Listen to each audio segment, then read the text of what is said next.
وخير الهدي هدي محمد صلى الله عليه وسلم وخير الأمور عواسمها وشر الأمور محدثاتها وكل محدثة بدعة وكل بدعة ضلالة وكل ضلالة في النار. أعوذ بالله من الشيطان الرجيم. بسم الله الرحمن الرحيم. يا أيها الذين آمنوا أطيعوا الله ورسوله ولا تولوا عنه وأنتم تسمعون. آمنت بالله صدق الله مولانا العظيم وصدق رسوله النبي الكريم ونحن على ذلك لمن الشاهدين والشاكرين.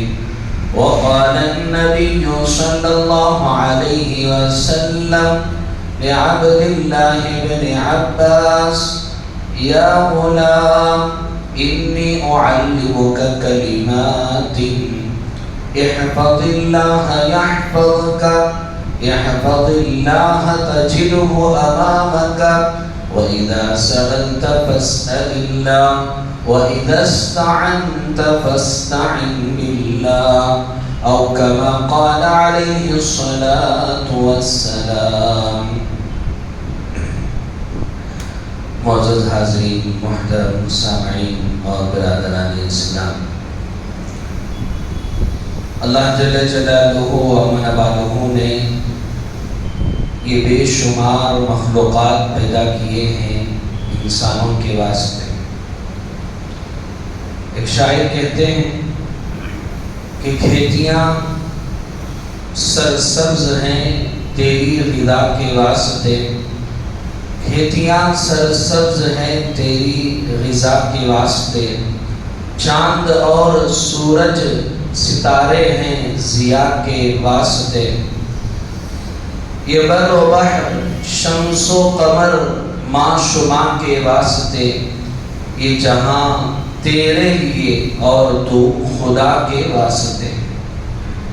اللہ جل جلالہ و من والہ نے یہ جو بے شمار مخلوقات، یہ پہاڑ، یہ دریا، یہ سمندر، یہ کھیتیاں، یہ ستارے، اللہ نے جتنی مخلوقات پیدا کی ہیں یہ انسانوں کے نفع کے لیے اللہ جل جلالہ و من والہ نے پیدا کیا ہے.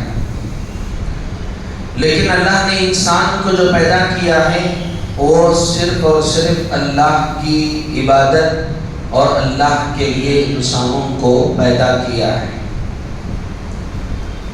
اللہ کے رسول سید الاولین والآخرین شفیع المسلمین رحمت للعالمین سرور دو عالم حضرت محمد رسول اللہ صلی اللہ علیہ وسلم نے اپنے صحابہ سے بے شمار نصیحتیں فرمائیں اور بے شمار آپ نے وعظ فرمائے. ان میں سے ایک نصیحت جس کو میں نے حدیث مبارکہ، جس حدیث کو میں نے خطبے میں پڑھا ہے، اللہ کے رسول صلی اللہ علیہ وسلم نے حضرت عبداللہ ابن عباس رضی اللہ تعالیٰ عنہ جو آپ کے چچیرے بھائی ہیں، جو حضرت عباس رضی اللہ تعالیٰ عنہ کے بیٹے ہیں، اور حضرت عبداللہ ابن عباس رضی اللہ تعالیٰ عنہ یہ وہ صحابہ ہیں جن کا شمار اصاغر چھوٹے صحابہ میں ہوتا تھا. محدثین نے لکھا ہے کہ حضرت عبداللہ ابن عباس رضی اللہ تعالیٰ عنہ کی عمر جس وقت اللہ کے رسول صلی اللہ علیہ وسلم کا وصال ہوا، آپ اس دنیا سے پردہ فرما گئے، اس وقت حضرت عبداللہ ابن عباس کی عمر صرف 13 سال تھی. اللہ کے رسول صلی اللہ علیہ وسلم ایک مرتبہ سفر میں جا رہے تھے تو ساتھ میں حضرت عبداللہ ابن عباس رضی اللہ تعالیٰ عنہ بھی تھے. حضرت عبداللہ ابن عباس کو اللہ کے رسول نے خاص طور سے مخاطب کر کے کچھ نصیحتیں فرمائی. یا غلام انی اعلمک کلمات، اے بچے، اے میرے بھائی، اے میرے دوست، گویا کہ اللہ کے رسول نے وہ ہمدردی سے ایک قریبی تعلق ہونے کی بنیاد پر خاص طور سے انہیں مخاطب کر کے اللہ کے رسول نے حضرت عبداللہ ابن عباس رضی اللہ تعالیٰ عنہ کو کچھ نصیحتیں بیان فرمائی۔ اصل میں نصیحت کہتے ہیں خیر خواہی کو، کسی کے لیے بھلائی چاہنے کو، کسی کے لیے اچھائی چاہنے کو۔ اور اللہ تعالیٰ کو یہ چیز بہت پسند ہے کہ ایک انسان دوسرے انسان کی خیر خواہی کو چاہے، بھلائی کو چاہے، اچھائی کو چاہے اور اس کے اچھا ہونے کو چاہے، یہ اللہ کو بڑا پسند ہے۔ چنانچہ قرآن مجید میں اللہ تعالیٰ نے سورہ نمل میں چونٹی کا تذکرہ فرمایا۔ چونٹی کا تذکرہ اللہ کے رسول نے، اللہ تعالیٰ نے اس لیے فرمایا کہ چونٹی اپنی برادری کے لیے وہ خیر خواہ تھی، ان کی بھلائی چاہنے والی تھی۔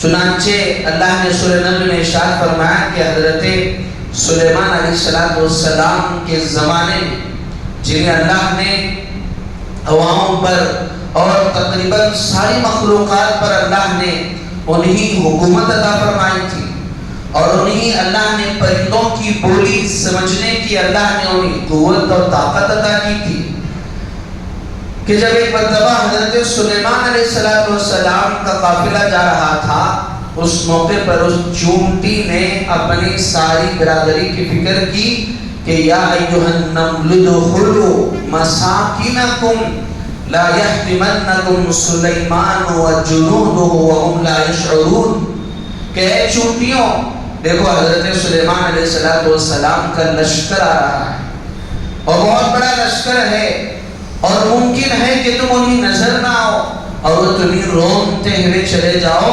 اور تمہاری زندگی ختم ہو جائے۔ وَهُمْ لَا يَشْعُرُونَ، اور ان کو پتہ بھی نہ چلے، غیر محسوس طریقے سے وہ تمہیں ہلاک و برباد کر دے۔ اس لیے اُدْخُلُوا مَسَاكِنَكُمْ، سب اپنے اپنے گھروں میں چلے جاؤ۔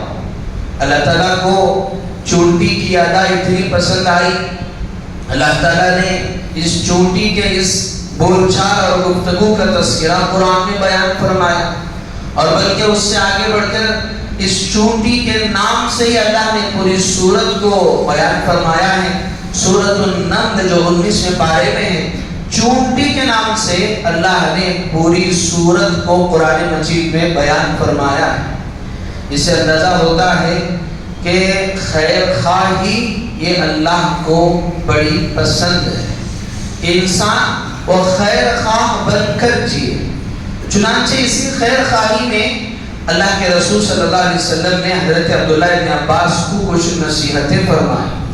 پہلی نصیحت فرمائی کہ احفظ اللہ یحفظک، اے بیٹے اللہ کا خیال رکھو، یحفظک، اللہ تمہارا خیال رکھے۔ ظاہر سی بات ہے اللہ کی ذات وہ ساری کائنات کا خالق ہے، مالک ہے، اور ساری کائنات پر حکومت ہے، بادشاہت ہے۔ آپ کا خیال کیسے رکھا جائے؟ اللہ تعالیٰ تو ساری مخلوق کو پالنے والے ہیں، اللہ کا خیال کیسے رکھیں گے؟ تو محدثین نے اس کی تشریح فرمائی کہ اللہ نے قرآن میں بیان فرمایا کہ ان تنصروا اللہ ینصرکم، اگر تم اللہ کی مدد کرو گے اللہ تمہاری مدد کریں گے۔ ظاہر سی بات ہے اللہ کو تو کسی کی مدد کی ضرورت نہیں ہے، تو انسان اللہ کی مدد کیسے کرے گا؟ تو علماء نے لکھا کہ اس سے مراد یہ ہے کہ انسان وہ اللہ کے دین کی مدد کرے گا، ینصرکم، تو اللہ بھی تمہاری مدد کریں گے۔ احفظ اللہ، اللہ کا خیال رکھو۔ انسان اپنی زندگی میں اگر اللہ کا خیال رکھے، علماء نے لکھا ہے یہ حدیث کا جملہ بڑا چھوٹا ہے لیکن بڑا جامع ہے، اس لیے ساری زندگی کو اس میں گھیر دیا ہے کہ انسان اپنے 24 گھنٹے والی زندگی میں اللہ کا خیال رکھے۔ مسجد میں ہو تو بھی اللہ کا خیال ہو، بازار میں جا رہا ہے تو بازار میں بھی اللہ کا خیال ہو، تاجر ہے، تجارت کرنے والا ہے، جب کوئی گاہک اس سے لینے کے لیے کچھ چیز پا رہا ہے اور وہ ناپ اور تول کر کچھ چیز دے رہا ہے تو اس موقع پر بھی اللہ کا خیال رکھے کہ میرا اللہ مجھے دیکھ رہا ہے۔ اور انسان بازار میں چل رہا ہے تو اسے چاہیے کہ وہ وہاں بھی اپنے اندر یہ تصور کرے کہ میرا اللہ میرے ساتھ ہے، مجھے اللہ کا خیال کرنا ہے۔ ایک ملازم ہے اور وہ ملازمت کر رہا ہے، اس موقع پر بھی وہ اللہ کا خیال رکھے کہ میرا اللہ مجھے دیکھ رہا ہے۔ اور ایک انسان گھر میں ہے، گھر کی چار دیواری میں ہے اور دنیا والے بھلے اسے دیکھے نہ دیکھے لیکن اللہ تو اسے دیکھ رہے ہیں۔ اگر باپ ہے تو وہ اپنے اولاد کا خیال رکھے، اور اگر بیٹے ہیں تو اپنے والدین کا خیال رکھے۔ یہ مطلب ہے احفظ اللہ یحفظک، کہ بیٹے میری یہ نصیحت ہے کہ تم اللہ کا خیال رکھو، اللہ تمہارا ہمیشہ خیال رکھیں گے۔ اسی طرح کی نصیحتیں اللہ تعالیٰ نے حضرت لقمان حکیم کی قرآن مجید میں بیان فرمائی۔ حضرت لقمان حکیم ایک بہت بڑے حکیم گزرے، حکیم حکمت کی باتیں، کارآمد باتیں جس سے لوگوں کو فائدہ ہو۔ انہوں نے کتابوں میں آیا ہے کہ تقریباً 6000 اور بعض روایتوں میں 4000 نصیحتیں وہ آپ کی موجود ہیں۔ ایک مرتبہ انہوں نے اپنے بیٹے کو اپنے پاس بلایا اور بلا کر کہا کہ بیٹے میری 4000 نصیحتیں ہیں، لیکن ان 4000 نصیحتوں کا خلاصہ میں تجھے ان صرف 4 نصیحتوں میں کر رہا ہوں۔ اور اس کے بعد وہ 4 نصیحتیں انہوں نے اپنے بیٹے کو کی۔ سب سے پہلے نصیحت کی کہ بیٹا یہ 4 نصیحتیں اگر تم یاد رکھ لو گے گویا کہ تم نے وہ 4000 نصیحتوں پر تم نے عمل کر لیا۔ پہلی نصیحت یہ فرمائی کہ دیکھو احفظ اللسان فی مجالس الناس، اے بیٹے اس زبان کی حفاظت کرو، جب لوگوں کے مجلس میں، جب لوگوں کے ساتھ اگر بیٹھے ہو تو اس زبان کی حفاظت کرو۔ یہ زبان یہ بہت ہی بڑی چیز ہے کہ اسی زبان کی بنیاد پر انسان وہ ایسے بول بولتا ہے جس کی وجہ سے اس کے لیے جنت میں جانے کا بھی ذریعہ بنتا ہے، اور یہی زبان ہے جس کی بنیاد پر انسان وہ جہنم میں بھی جانے کا ذریعہ بنتا ہے۔ نصیحت یہ فرمائی کہ جب لوگوں کے درمیان انسان اگر اکیلا ہے، تنہا ہے، تو وہاں وہ کسی کے خلاف تو نہیں بولے گا، وہ کس سے بات چیت کرے گا، لیکن جب مجلس ہے 4 لوگ بیٹھے ہیں تو 4 لوگ بیٹھے ہیں تو ظاہر سی بات ہے زبان تو چلے گی۔ اب زبان چلے گی تو ایسا نہیں کہ اس کو جیسا چاہے انسان جو اپنے زبان پہ ہے اس کو بول دے۔ انسان کو چاہیے کہ اس موقع پر زبان کی حفاظت کرے۔ حضرت علی رضی اللہ تعالیٰ عنہ نے فرمایا کہ زبان ایک درندہ ہے، اگر تم اس کو چھوڑ دو گے تو یہ زخمی کر دے گا۔ جس طرح ایک چیر پھاڑ کھانے والا جو درندہ جانور ہوتا ہے، اگر تم نے اس کو کھلا چھوڑ دیا تو وہ ہر ایک کو کھا جائے، اور یہ بھی دیکھے گا کہ انسان ہے یا جانور ہے، جو بھی اس سے ملے گا اس کو زخمی کر دے گا۔ حضرت علی رضی اللہ تعالیٰ عنہ نے فرمایا کہ اسی طرح یہ جو زبان ہے، یہ زبان ایک درندہ ہے، اگر تم اس کو چھوڑ دو گے تو زخمی کر دے گا۔ کسی کا دل اس سے زخمی ہوگا، کسی کو تکلیف ہوگی۔ 4 آدمی بیٹھے ہیں، مجلس میں بیٹھے ہوئے تم نے کسی کی غیبت کر دی، کسی پر بہتان لگا دیا اور کسی کی عزت سے تم نے کھلواڑ کر دیا، تو اس موقع پر چاہیے کہ تم بھی اپنے زبان کی حفاظت کرو۔ حضرت عمر بن عبدالعزیز رحمۃ اللہ علیہ یہ جو بہت بڑے بادشاہ گزرے ہیں اور جو حضرت عمر رضی اللہ تعالیٰ عنہ کے سلسلے نسب سے ہیں۔ حضرت عمر بن عبدالعزیز رحمۃ اللہ علیہ بیٹھے ہوئے تھے دربار میں، 4 لوگ آئے اور آ کر چند لوگ کسی شخص کی برائی بیان کرنے لگے کہ بادشاہ فلاں ایسا ہے، فلاں ایسا ہے، فلاں ایسا ہے۔ حضرت عمر بن عبدالعزیز رحمۃ اللہ علیہ نے فرمایا کہ دیکھو 2 باتیں ہیں، ایک بات تو یہ ہے کہ تم نے میرا وقت ضائع کر دیا، اور دوسری بات یہ ہے کہ تم نے فلاں کے متعلق جو غیبت کی ہے تو تم نے یہ کر کے اس شخص کی عزت سے کھلواڑ کر کے تم نے اپنے آپ کو گناہ میں مبتلا کر لیا اور اس کا حق تم نے اپنے ذمے لے لیا. اب میرے لیے دو طریقے ہیں، ایک یہ کہ تم اس سے معافی مانگ لو، یا یہ کہ میں تمہیں اس کی سزا دوں. عام طور پر انسان وہ بڑا بننے کے لیے بعض مرتبہ وہ دوسرے کی برائی بڑے آدمی کے پاس کر دیتا ہے کہ میں فلاں کے پاس اچھا ہو جاؤں. کیسے اچھا ہو جاؤں؟ مجھے اگر اچھا ہونا ہے تو فلاں آدمی جو فلاں کے بڑے آدمی کے پاس اچھا ہے اس سے اگر میں برا کر دوں گا، اس کی برائی بیان کر کے اگر میں کر دوں گا تو میں فلاں کے پاس اچھا ہو جاؤں گا. حالانکہ وہ اپنی گویا کی عزت سے وہ کھلواڑ کر رہا ہے، وہ اپنے مرتبے کو گویا کہ وہ جا کر اس آدمی کے پاس گھٹا رہا ہوتا ہے. انسان کو چاہیے کہ وہ جب لوگوں کے درمیان ہو اپنے زبان کی حفاظت کرے. اللہ تعالیٰ نے سورہ حجرات میں فرمایا یا ایھا الذین آمنوا لا یسخر قوم من قوم عسى ان یکونوا خیرا منهم ولا نساء من نساء عسى ان یکن خیرا منهن ولا تلمزوا انفسکم ولا تنابزوا بالالقاب.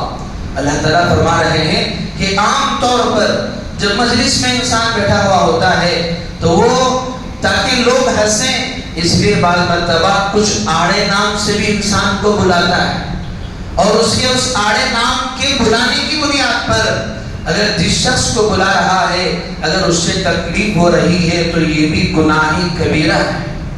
انسان سوچتا نہیں ہے، حالانکہ وہ صرف چند لوگوں کو ہنسانے کے لیے کہہ دیتا ہے کہ فلاں کے متعلق آڑا نام، کوئی نہ جانے ایسا نام کہ جس سے لوگ ہنسیں. اللہ تعالیٰ فرما رہے ہیں کہ ایمان والو ایک دوسرے کا مذاق مت اڑاؤ، یہ بھی گناہ کبیرہ ہے. تو انسان کو چاہیے کہ وہ اپنی زبان کی حفاظت کرے.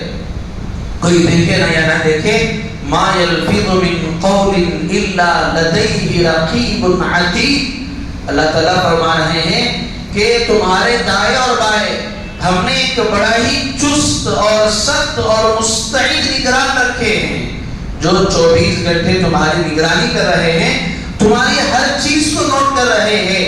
دائیں بھی بائیں بھی دونوں فرشتے موجود ہیں، تمہاری ہر بات کو وہ نوٹ کر رہے ہیں، اور یہ سارا ریکارڈ کل قیامت کے دن تمہارے سامنے لایا جائے گا. اور دوسری نصیحت جو حضرت لقمان نے اپنے بیٹے سے فرمائی کہ احفظ عیونک فی بیوت الناس. اے بیٹے جب کسی کے گھر جاؤ تو اپنے نگاہوں کی حفاظت کرو. کہ انسان جب کسی کے گھر جائے تو اس کا بھی طریقہ اللہ کے رسول نے بیان فرمایا کہ مسکرات اور عورتیں وہاں پر موجود ہیں. جاؤ تو جب تم بیل وغیرہ بجاؤ تو بجانے کے بعد دائیں یا بائیں کھڑے ہو جانا، بالکل ڈور کے دروازے کے بالکل سامنے مت کھڑے ہو جانا. ہو سکتا ہے کہ عورت یہ سمجھ کر کے اپنا شوہر آیا ہو بغیر پردے کے آ جائے اور اس سے تمہاری بدنگاہی تم سے ہو جائے، تو تم اس سے بھی اپنے نگاہوں کی حفاظت کرنا. اللہ نے قرآن میں فرمایا قُلْ لِلْمُؤْمِنِينَ يَغُضُّوا مِنْ أَبْصَارِهِمْ وَيَحْفَظُوا فُرُوجَهُمْ. اے نبی جی ایمان والوں سے کہیے اپنے زبان کی اپنے آنکھوں کی حفاظت کرے. اور اللہ نے آگے فرمایا وَقُلْ لِلْمُؤْمِنَاتِ يَغْضُضْنَ مِنْ أَبْصَارِهِنْ.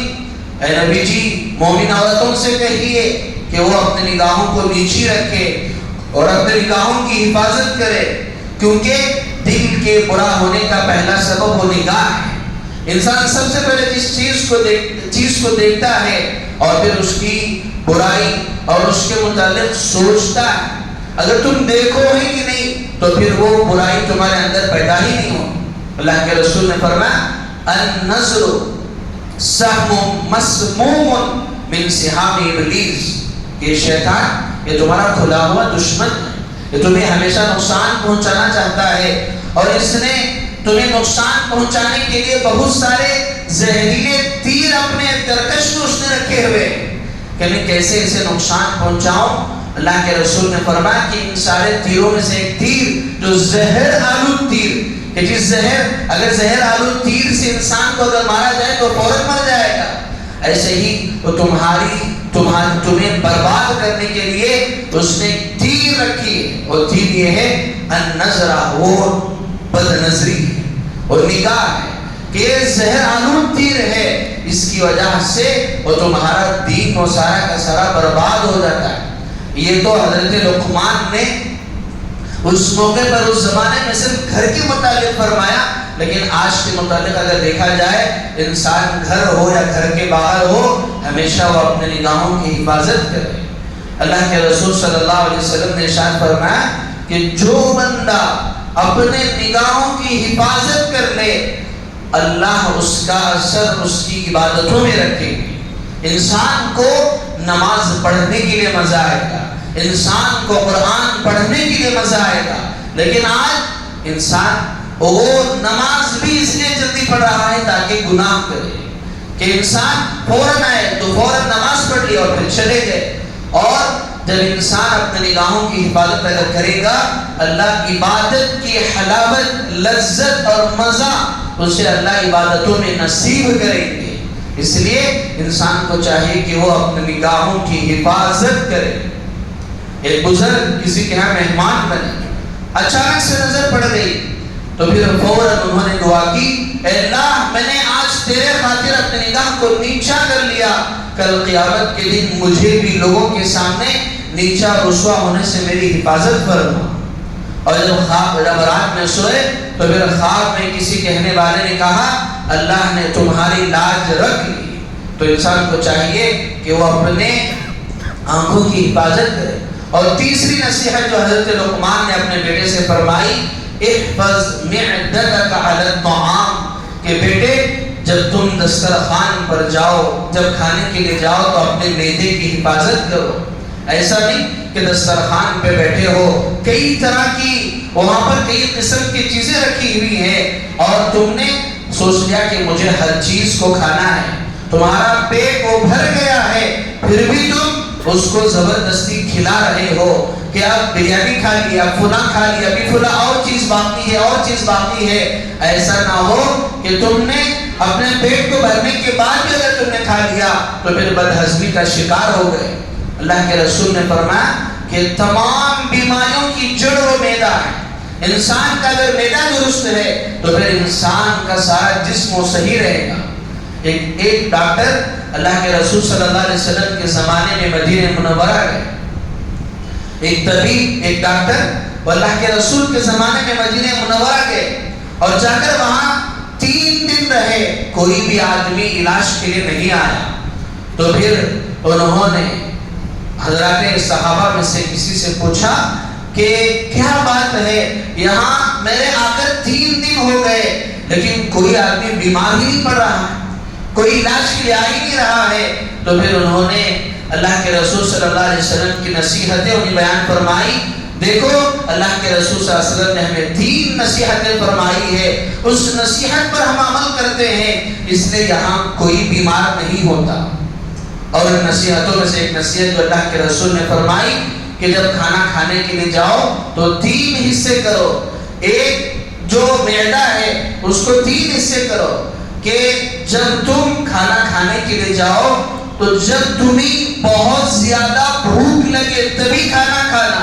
ایسا نہیں کہ تمہارا نظام العمل بنا ہوا ہے، 1 بجے میں فلاں چیز کھاؤں گا، میں پھر 5 بجے یہ چیز کھاؤں گا، رات 7 بجے یا 9 بجے یہ چیز کھاؤں گا، اس طرح نہیں، بلکہ جب تمہیں بہت زیادہ بھوک لگے تب تم کھانے کو شروع کرنا۔ اور جب تم کھاتے کھاتے ایک ایسے وقت پر پہنچو گے، اب تمہارا معدہ اور تمہارا ذہن یہ کہے گا کہ اب مجھے کھانا ہے یا نہیں کھانا ہے، یعنی کہ اتنا تو تم کھاتے ہو چکے ہوتے ہو کہ تمہاری بھوک مٹ چکی ہوتی ہے، لیکن اب جب تم کھانے کے لیے جا رہے ہو تو یہ تمہیں تمہارے نفس کی بنیاد پر کھانے جا رہے ہو۔ تو جس وقت تمہارا دل اور جب تمہارا نفس کشمکش میں ہو اس وقت اپنے آپ کو کھانے سے روک لینا کہ تم بہت زیادہ مت کھانا۔ جب تم اس نصیحت پر اگر عمل کرو گے تو پھر تمہیں کوئی بیماری تمہیں لاحق نہیں ہوگی، چونکہ ساری جو فساد کی جڑ ہے وہ معدہ ہے۔ معدہ اگر درست ہوا تو پھر تمہارا سارا جسم صحیح رہے گا، کوئی بیماری تمہیں نہیں آئے۔ تو اسی لیے نصیحت حضرت لقمان حکیم نے اپنے بیٹے سے فرمائی۔ اور چوتھی نصیحت جو حضرت لقمان حکیم نے اپنے بیٹے سے فرمائی، احفظ قلبک فی الصلاۃ، اے بیٹے جب نماز کے لیے جاؤ تو اپنے دل کی حفاظت کرو. کہ انسان جب نماز کے لیے آتا ہے تو شیطان وہ سارے خیالات نماز میں ہی لاتا ہے. جو خیالات انسان چلتے ہوئے اسے اتنے گھر کا اور کاروبار کا اتنا نہیں آتا جتنا انسان نماز کے لیے آتا ہے. آئے نماز کے لیے رکعت باندھا تو رکعت باندھنے کے بعد صرف یہاں جسم موجود ہے لیکن سارا دماغ وہ کبھی بازار میں اور کبھی کاروبار میں اور کبھی گھر میں وہ گھوم رہا ہے. تو حضرت لقمان حکیم نے فرمایا کہ بیٹے جب نماز کے لیے آؤ تو اپنے دل کی حفاظت کرو. اور کتابوں میں ایک واقعہ بھی لکھا ہے کہ ایک آدمی وہ اپنا کچھ خزانہ اپنے کچھ زیورات اور سونا چاندی کو وہ کہیں دفن کر دیا تھا، کیونکہ اس زمانے میں اس کو محفوظ کرنے کا طریقہ یہی سمجھا جاتا تھا. تو انہوں نے کہیں اس کو اپنے سونے چاندی کو کہیں دفن کر کے وہ بھول گیا. تو کسی آدمی نے اس سے کہا کہ اگر تمہیں یاد آ ہی نہیں رہا ہے تو ایسے کرنا کہ رات بھر تم نمازیں پڑھنا. اور جب ان کو یہ نصیحت کی گئی تو انہوں نے ایسے ہی کیا کہ رات گئے اور رات جا کر انہوں نے نماز کے لیے رکعت باندھی. 2 رکعت پڑھے، 4 رکعت پڑھے، ایسے ہی نماز پڑھتے گئے. تو پھر پڑھتے پڑھتے انہیں نماز میں خیال آ ہی گیا کہ میں نے اپنے خزانے کو کہاں اور دفن کیا تھا، میرا جو سونا چاندی تھا کہاں دفن کیا تھا. اسے نماز میں خیال آ ہی گیا کہ ہاں میں نے وہاں اس کو دفن کیا تھا. کیونکہ شیطان ہے، شیطان اس کے پیچھے لگا ہوا ہے کہ انسان ایک تو 24 گھنٹے وہ بازار میں ہے، وہاں اسے اللہ کا کچھ خیال ہو نہ ہو، جب مسجد کو آئے گا تو کم سے کم وہاں اسے اللہ کی یاد آتی ہے. اور وہاں وہ نماز جب ادا کرتا ہے تو کم سے کم وہ ظاہری اعتبار سے دنیا کی ساری چیزوں سے ہٹ کر وہ نماز پڑھتا ہے. تو شیطان یہ سوچتا ہے جب میں نے اس کی نماز ہی خراب کر دی تو اب تو اس کی ساری زندگی کو مجھے خراب کرنے کی کوئی ضرورت نہیں. اسی لیے فرمایا کہ جس انسان کی نماز بن جائے اس کی ساری زندگی بن جائے گی. تو چوتھی نصیحت جو حضرت لقمان حکیم نے فرمائی کہ بیٹا اپنے دل کی حفاظت کرنا جب تم نماز میں ہو. تو ہمیں بھی چاہیے کہ جب نماز کو آئے تو بالکل وہ ایک دم سارے خیالات کو چھوڑ کر آئے. حضرت علی رضی اللہ تعالیٰ عنہ جب نماز کے لیے آتے تو آپ کا رنگ زرد پڑ جاتا، آپ کانپنے لگتے. لوگ کہتے کہ اے امیر المومنین آپ تو خلیفہ، آپ تو گویا کہ بادشاہ ہیں، آپ کو کس کا ڈر ہے؟ آپ جب نماز پڑھنے کے لیے آتے ہو تو آپ زرد پڑ جاتے ہو، کانپنے لگتے ہو. حضرت علی رضی اللہ تعالیٰ عنہ نے فرمایا ارے جانتے بھی ہو کہ میں کس کے دربار میں جا رہا ہوں؟ میں اس کے دربار میں جا رہا ہوں جس سے زمین و آسمان بھی کانپتے ہیں. میں ایسے اللہ کے دربار میں نماز پڑھنے کے لیے جا رہا ہوں. تو انسان اپنے اندر احساس پیدا کرے کہ میں جب نماز کو آ رہا ہوں تو اللہ کے دربار میں آ رہا ہوں. اللہ کے دربار میں آنے کے بعد ہم اپنے خیالات کی حفاظت کریں، یہ تصور کرے گویا کہ میں اللہ کو دیکھ رہا ہوں. کہ انسان کے اندر وہ اس کی نماز میں صفت احسان پیدا ہو کہ گویا کہ وہ اللہ کو دیکھ رہا ہے. اگر وہ اللہ کا اتنا تصور نہ ہو کم سے کم اتنا تو خیال ہو کہ میں اللہ کو تو نہیں لیکن اللہ تو مجھے دیکھ رہے ہیں. اتنا خیال تو انسان کو ہونا چاہیے. حضرت سعید بن المسیب رحمۃ اللہ علیہ ایک بہت بڑے تابعی گزرے. ایک مرتبہ آپ نماز پڑھ رہے ہیں اور نماز پڑھتے ہوئے زمین میں زلزلہ آ گیا اور لوگ سارے پریشان. حضرت نے نماز پڑھی، بڑے سکون سے نماز پڑھنے کے بعد دیکھا تو لوگ ادھر ادھر ہو گئے. نماز پڑھے، نماز پڑھنے کے بعد لوگوں نے کہا کہ حضرت آپ کو پتہ نہیں چلا کہ یہاں پر زلزلہ آ گیا. حضرت کہنے لگے کہ جس کے دربار میں کھڑا تھا کھڑے ہو کر وہاں مجھے کسی چیز کا احساس نہیں ہوا. یہ ہمارے اکابر تھے جن کی نمازیں تھی. حضرات صحابہ کے اندر وہ خشوع و خضوع تھا کہ پرندے ان پر بیٹھ جاتے تھے، اتنا وہ خشوع و خضوع کے ساتھ نمازیں ادا کرتے تھے. اللہ تعالیٰ نے سورہ مومنون میں ایمان والوں کی صفت بیان فرمائی قد افلح المؤمنون الذین هم فی صلاتهم خاشعون. ایسا نہیں کہ ایک آدمی نماز پڑھ رہا ہے تو کامیاب ہے. اللہ تعالیٰ نے فرمایا کہ قد افلح المؤمنون، وہ ایمان والے کامیاب ہو گئے الذین فی صلاتہم خاشعون، جن کے نمازوں کے اندر خشوع و خضوع ہے. ایسا نہیں کہ صرف ظاہری نماز ہم نے پڑھ لی تو ہم کامیاب ہو گئے. اللہ نے فرمایا کہ جن کے نمازوں میں خشوع و خضوع ہو وہ مومن، وہ کامیاب ہے. تو حضرت عبداللہ بن عباس رضی اللہ تعالیٰ عنہ سے اللہ کے رسول صلی اللہ علیہ وسلم نے کچھ نصیحتیں فرمائی. پہلی نصیحت احفظ اللہ یحفظ کا، اللہ کا خیال رکھو اللہ تمہارا خیال رکھیں گے. اور آگے فرمائے ایک اور حدیث میں احفظ اللہ تجدہ امامہ، اللہ کی حفاظت کرو، اللہ کا خیال رکھو، بازار میں ہو، مسجد میں ہو، گھر میں ہو، زندگی کے ہر موڑ پر اللہ کا خیال رکھو.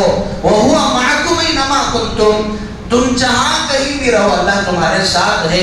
وَنَحْنُ أَقْرَبُ إِلَيْهِ مِنْ حَبْلِ الْوَرِيدِ، ہم تو تمہارے شہرت سے بھی زیادہ قریب ہیں. اللہ تعالیٰ فرما رہے ہیں بندے میں تیرے ساتھ ہوں. اور جب انسان یہ تصور کر لے گا تو پھر اسے زندگی میں کبھی گناہ کرنے کی نوبت نہیں آئے. اور اللہ فرما رہے ہیں اس کا تمہیں ریوارڈ اور انعام بھی ملے گا جب تم اگر یہ تصور کرو گے کہ اللہ میرے ساتھ ہے تو تجدہ امامک، تو تم مصیبت کے موقع پر اللہ کو اپنے سامنے پاؤ گے. کہ حضرت یوسف علیہ السلام کو زلیخا نے وہ الزام میں پھنسا دیا تھا، وہ گناہ کے معاملے میں انہیں پھنسا دیا تھا. زلیخا نے جو حضرت یوسف علیہ السلام پر فریفتہ ہوئی اور انہوں نے ان سے برائی کرنا چاہا، حضرت یوسف علیہ السلام نے اس کا انکار کر دیا. اور انکار بھی ایسا کیسا کہ حضرت یوسف علیہ السلام تو وہ گویا کہ وہ غلام بن کر آئے تھے اور حضرت زلیخا کے جو شوہر تھے وہ مصر کا بادشاہ تھا اور گویا کہ نوکر کے حیثیت سے آپ غلام کے حیثیت سے گھر پہ گئے. تو پھر زلیخا نے ان کو اپنی طرف بلایا تو حضرت یوسف علیہ السلام نے اپنے آپ کو بچانے کے لیے وہ دوڑے تو اللہ نے گویا کہ ان کے لیے دروازے کھول دیے. اللہ نے سارے دروازے کھول دیے اور پھر جب الزام لگنے والا تھا تو اس موقع پر جب آئے تو دیکھا کہ عزیز مصر کے وہ گھر میں داخل ہو رہا ہے. ظاہری اعتبار سے تو پتہ چل ہی گیا تھا کہ زلیخا وہ اپنی طرف بلا رہی تھی، لیکن چونکہ بادشاہ تھا اسے اپنی عزت کا بھی خیال تھا، اسے اس بات کا ڈر تھا اگر لوگوں میں یہ بات مشہور ہو جائے کہ بادشاہ کی بیوی ایک نوکر پر وہ فریفتہ ہو گئی ہے تو پھر اس کی عزت کا مسئلہ ہوگا. اس لیے اس نے پھر دوبارہ اس سے پوچھا کہ کیا ہو گیا. تو انہوں نے کہنے لگی، زلیخا تو کہنے لگی کہ نہیں انہوں نے مجھے بہکایا ہے، انہوں نے میرے ساتھ برائی کا معاملہ کیا ہے. چونکہ نبی تھے، جس موقع پر کوئی نہیں دیکھ رہا تھا اس موقع پر انہوں نے اللہ کا خیال کیا، اللہ کی رعایت کی اور انہوں نے اللہ کا ذہن میں خیال رکھ کر اپنے آپ کو گناہ سے بچایا. تو پھر اللہ نے ان کی مدد ایسے فرمائی، ایک چھوٹا سا بچہ جو کسی کے گود میں تھا اس نے گواہی دی کہ نہیں وہ حضرت یوسف سچے ہیں، زلیخا جھوٹی ہے. انسان اگر اللہ کی اور دین کی رعایت کرے گا جہاں سارے دروازے پر نظر آئیں گے اللہ وہیں سے ان کی مدد کریں گے. حضرت موسیٰ علیہ السلام جب فرعون نے آپ کا پیچھا کیا، سارا لشکر اپنے ساتھ رہے اور جب فرعون پیچھا کرتے ہوئے آپ کا چلا گیا تو حضرت موسیٰ علیہ السلام اور ان کی قوم نے دیکھا کہ سامنے تو سمندر ہے. قوم کہنے لگی یا موسیٰ انا لمدرکون، اے موسیٰ ہم تو پکڑے گئے، تم نے ہمیں ہلاک و برباد کر دیا. ہم ایک اللہ کی عبادت کرنے والے تھے اور ہم نے بادشاہ سے دشمنی مول لی، ہم نے فرعون سے دشمنی مول لی، تو دیکھو آج ہم پکڑے گئے. حضرت موسیٰ علیہ السلام نے کہا کہ کلا ان معی ربی سیہدین، اے میرے قوم ہرگز نہیں، ہم پکڑے نہیں جائیں گے، ہم ہلاک برباد نہیں ہوں گے. ان معی ربی سیہدین، میرے ساتھ تو میرا اللہ ہے، سیہدین اور راستہ نکالے گا. اور جب حضرت موسیٰ علیہ السلام آگے گئے اللہ کی طرف سے حکم ہوا کہ سمندر پر عصا کو مارو. اللہ نے سمندر میں راستے بنا دیے اور وہی راستے جو حضرت موسیٰ اور ان کی قوم کو نظر آئے. فرعون نے بھی سوچا کہ شاید میرے لیے بھی ہی راستے ہوں گے، لیکن اللہ نے اسی سمندر کے اندر فرعون کو غرق کر کے ہلاک و برباد کر دیا. چونکہ حضرت موسیٰ کی قوم وہ تھی جنہوں نے ہمیشہ اللہ کو یاد رکھا تھا. تو پھر اللہ خود فرما رہا ہے کہ تجدہ امامک، وہ تم اللہ کی مدد کو اپنے سامنے پاؤ گے، اپنے آنکھوں سے دیکھو گے کہ جس موقع پر تمہیں اپنی مدد کی کوئی وہ راستہ نظر نہیں آ رہا ہے، لیکن اللہ ایسے وقت بھی تمہاری مدد کریں گے. کہ حضرت ابو بکر صدیق رضی اللہ تعالیٰ عنہ اور اللہ کے رسول صلی اللہ علیہ وسلم جس موقع پر آپ غار میں چھپے ہوئے تھے، آپ مکے سے مدینے کی طرف جب ہجرت کیے تو آپ غار میں چھپے ہوئے تھے. سراقہ ابن مالک نے آپ کا پیچھا کیا اور کفار مکہ نے آپ کا پیچھا کیا، اور جب آپ غار میں چھپے ہوئے تھے حضرت ابو بکر فرماتے ہیں کہ میں دیکھ رہا تھا کہ کفار مکہ وہ چل کر ہمارے اس غار کی طرف آ رہے ہیں، اور مجھے بھی لگ رہا تھا اگر کفار مکہ اگر جھانک بھی دیتے تو ہم پکڑے جاتے. اتنا قریب ہمارے آ چکے تھے. لیکن اللہ کے رسول صلی اللہ علیہ وسلم نے فرمایا کہ ان معی ربی، کہ میرے ساتھ میرا اللہ ہے. کہ جو کفار اللہ کے رسول کا پیچھا کرنے کے لیے مکے سے چل کر آئے تھے قریب آ گئے، لیکن انہیں وہاں پر دیکھنے کی نوبت نہیں آئی. پھر اللہ تعالیٰ نے ان کو وہیں سے صحیح سلامت مدینہ منورہ پہنچا دیا. یہی مطلب ہے حدیث کا، احفظ اللہ تجدہ امامک، اللہ کا خیال کرو، اللہ کے دین کا خیال رکھو، اللہ کے دین کی مدد کرو، تم اللہ کو اپنے سامنے پاؤ گے. اللہ تمہیں ایسی جگہ سے مدد کریں گے تم تصور بھی نہیں کر سکتے. آگے نصیحت فرمائی وَإِذَا سَأَلْتَ فَاسْأَلِ اللَّهِ، دیکھو دنیا میں رہتے ہوئے جب بھی کسی سے کوئی چیز مانگنے کی ضرورت پڑے تو صرف اور صرف اللہ سے مانگنا. دنیا والے جب اس لیول پر پہنچتے ہیں کہ وہ لوگوں کو کچھ دے سکے تو پھر ان کا چلنے کا انداز بدل جاتا ہے، ان کی بات چیت کا انداز بدل جاتا ہے، اور ان کے اندر وہ گھمنڈ، وہ تکبر، وہ ایٹیٹیوڈ آ جاتا ہے کہ وہ اگر انسان کچھ مانگنے کے لیے بھی اگر جائے تو ان کا رویہ ایسا ہوتا ہے جیسا کہ دشمنوں کا رویہ ہے. اور دنیا والے جب اس لیول پر پہنچتے ہیں کہ کچھ دے سکے تو شرائط اور پابندیاں لگا دیتے ہیں کہ دیکھو ہمارے ملنے کا وقت کتنا ہے، ہمیں ملنا ہے تو فلاں ہمارے پی اے سے مل لینا، وہ اگر بتا دے گا تو پھر ہمارے پاس آنا. سارے پابندیاں لگا دیتے ہیں، اور ایک بار دیں گے، دو بار دیں گے، تیسری مرتبہ کہیں گے تم تو جھوٹے ہو، اپنی ضرورتیں کیوں ہمارے پاس لے کر آتے ہو. لیکن اللہ فرما رہے ہیں کہ دنیا والوں کے پاس اگر جاؤ گے تو لوگ کہیں گے کہ تمہیں پتہ نہیں یہ ہمارے آرام کرنے کا وقت ہے، یہ ہمارے سونے کا وقت ہے، یہ ہمارے میٹنگ کا وقت ہے.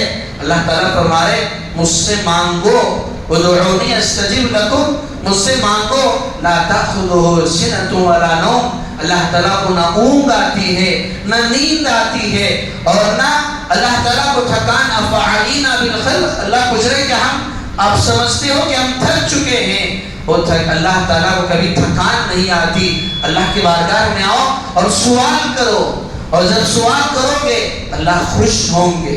دنیا والے وہ مانگنے سے ناراض ہوتے ہیں، لیکن حدیث میں آ کر ہے من لم یسأل اللہ یغضب علیہ، جو اللہ سے نہ مانگے اللہ اس سے غصہ اور ناراض ہوتے ہیں.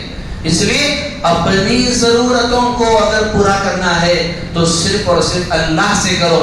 پھر آگے نصیحت فرمائی وَإِذَا اسْتَعَنْتَ فَاسْتَعِنْ بِاللَّهِ، کہ دیکھو دنیا میں رہتے ہوئے کسی سے مدد طلب کرنا ہے تو صرف اور صرف اللہ سے مدد طلب کرو، وہی تمہاری مدد کرے گا. اور جب تم نماز کے لیے آتے ہو، ہر نماز میں تم کہتے ہو ایاک نعبد و ایاک نستعین، اللہ ہم تیری عبادت کرتے ہیں، تجھ ہی سے مدد مانگتے ہیں. جب تم نوکر اللہ کے ہو تو روزی بھی تمہیں اللہ ہی دے گا، اللہ ہی تمہاری مدد کرے گا. وَإِذَا اسْتَعَنْتَ فَاسْتَعِنْ بِاللَّهِ، کہ جب بھی مدد طلب کرنا ہے اللہ سے مدد کرو. آگے فرمایا کہ وَعْلَمْ أَنَّ الْأُمَّةَ إِذَا اسْتَمَعُوكَ عَلَىٰ يَنْفَعُوكَ بِشَيْءٍ لم ينفعوك الا قد كتب الله لك. اللہ کے رسول نے فرمایا کہ دیکھو اگر ساری امت تمہیں اگر نفع پہنچانا چاہے اور وہ سب مل کر تمہیں فائدہ پہنچانا چاہے تو ہرگز تمہیں نفع نہیں پہنچا سکتے، بس اتنا ہی جتنا اللہ نے تمہارے مقدر میں لکھا ہے۔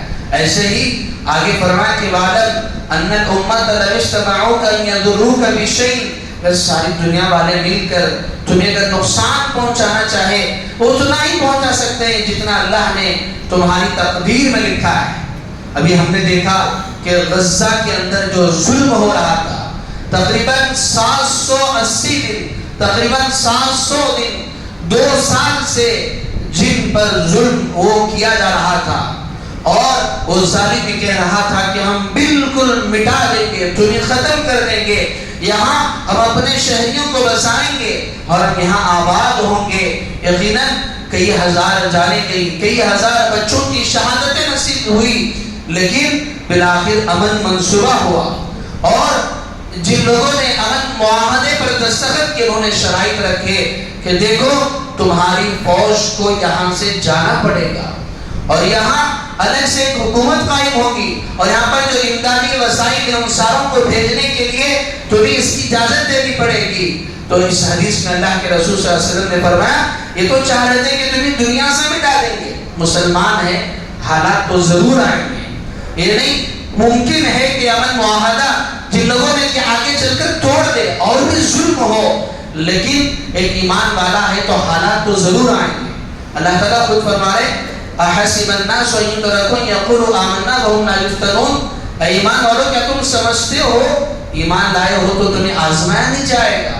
ایمان والے ہو تو حالات ضرور آئیں، ممکن ہو اس سے بھی سخت حالات وہاں اور ہمارے اس ملک میں بھی آئے، یہ تو یقینی ہے۔ ایک ایمان والا ہے تو اس پر حالات کا آنا ضروری اور یقینی ہے، حالات ضرور آئیں، جب تک کہ حضرت مہدی علیہ السلام نہ آ جائیں، جب تک کہ وہ فتح نصیب نہ ہو جائے، حالات آنا تو یقینی ہے۔ اس لیے اپنے ایمان کو مت چھوڑو، یہی نصیحتیں اللہ کے رسول صلی اللہ علیہ وسلم نے حضرت ابن عباس رضی اللہ تعالیٰ عنہ کو فرمائی، ان نصیحتوں پر عمل کرنا۔ نصیحتیں اور یہ بیانات اور یہ وعظ اس لیے نہیں ہوتا انسان آئے اور آ کر یہ کہنے لگے کہ ہاں کل کا بیان اچھا تھا، کل کا بیان اچھا نہیں تھا، فلاں کا بیان اچھا تھا، اس لیے نہیں ہوتی ہیں نصیحتیں، وہ عمل کرنے کے لیے ہوتی ہیں۔ گزشتہ جمعہ حضرت عبدالقادر جیلانی رحمۃ اللہ علیہ کے متعلق ہم نے سنا، ان کی والدہ نے ایک نصیحت کی تھی کہ بیٹا جھوٹ مت بولنا، اس نصیحت پر انہوں نے عمل کی تو اس نصیحت کی بنیاد پر اللہ نے سارے قافلے والوں کو ہدایت دے دی، اور حضرت عبداللہ ابن عباس نے اس نصیحت پر عمل کی تو مفسر قرآن بنے، اور وہ طائف کی طرف ہجرت کر کے گئے، وہاں جا کر آج بھی آپ کے نام پر مسجد بنی ہوئی ہے، اور وہاں پر وہ ساری کتب خانہ موجود ہے جہاں آپ بیٹھ کر کتابیں لکھا کرتے تھے، وہ ساری چیزیں موجود ہیں۔ تو اس لیے میرے عزیزوں یہ نصیحتیں عمل کرنے کے لیے ہوتی ہیں۔ اللہ تعالیٰ سے دعا ہے اللہ مجھے بھی اور آپ کو بھی رسول اللہ صلی اللہ علیہ وسلم کی نصیحتوں پر عمل کی توفیق عطا فرمائے۔ آمین۔ وآخر دعوانا ان الحمد للہ رب العالمین۔